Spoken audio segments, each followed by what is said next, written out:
An abundance of life-giving sunlight and rainfall descend on the earth that lie on the equator, where the fertile volcanic soil of the Indonesian archipelago is saturated with lush forests.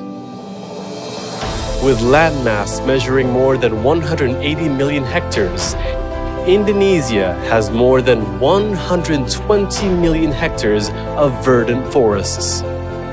Forests are a symbol and source of life in Indonesia, where humans have always reaped its goodness in different shapes and forms.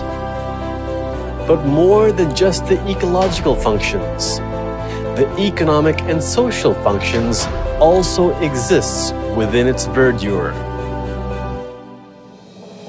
As time goes by, the population growth, in line with their increasingly diverse needs, whereas the land area always remains as well, as not all natural resources are renewable.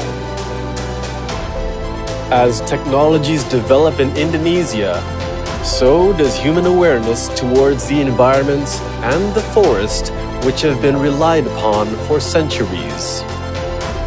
More than just a source of profits and means of improving livelihoods, the forestry industry has a responsibility to replenish and renew its raw materials, while serving as an engine of environmental conservation.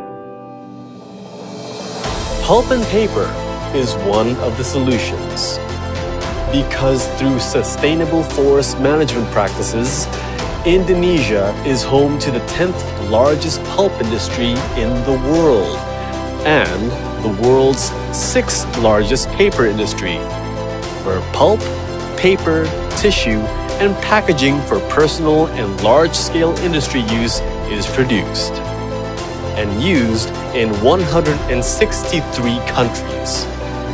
Due to the global demand for pulp, paper, and paper products still increasing in this modern digital age. Sustainability is not a simple matter. Only with the comprehensive research and in-depth knowledge can develop the best cultivars. The cycle of industrial forest begins. Preparation area, land clearing, planting the best cultivars, harvesting, and soon. In the span of 5 years, one cycle spins in order to ensure the supply of quality raw materials, with mechanical methods of land clearing that do not involve incineration. Raw materials for pulp and paper does not come from protected natural forests. Through breakthrough innovation and advanced technology, every existing processing plant was built to be more energy efficient and environmentally friendly. Timber processed through gasification generates a biomass waste product which can be appropriated as renewable fuel. Timber that has been cleared and hacked into chips goes through a chemical-free mechanical process. Bleaching is carried out without chlorine, capitalizing on technologies that are far less wasteful in water usage. It is here that pulp begins to take form. It is dried to form a solid and readied for packing or processing.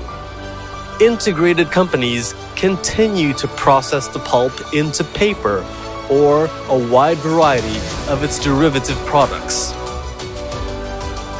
In the wet end stage, the pulp is boiled into a porridge-like viscosity and siphoned into a Fournier machine, where it is processed and squeezed in the dry end stage.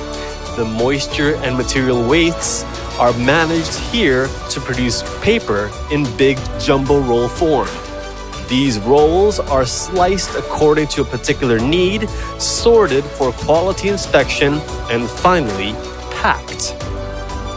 Sustainability considerations require strict conservation practices so the environment will always preserve and the biodiversity of flora and fauna will always exist.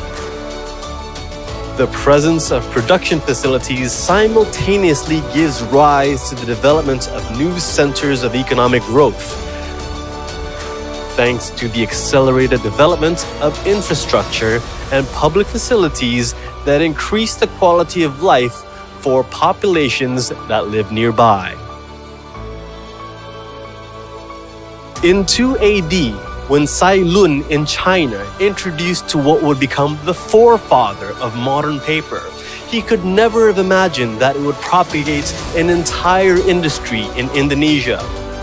With an investment value of 260 trillion rupiah, foreign exchange valuation of up to 5.2 billion US dollars per year, and the source of livelihood for 1 million people.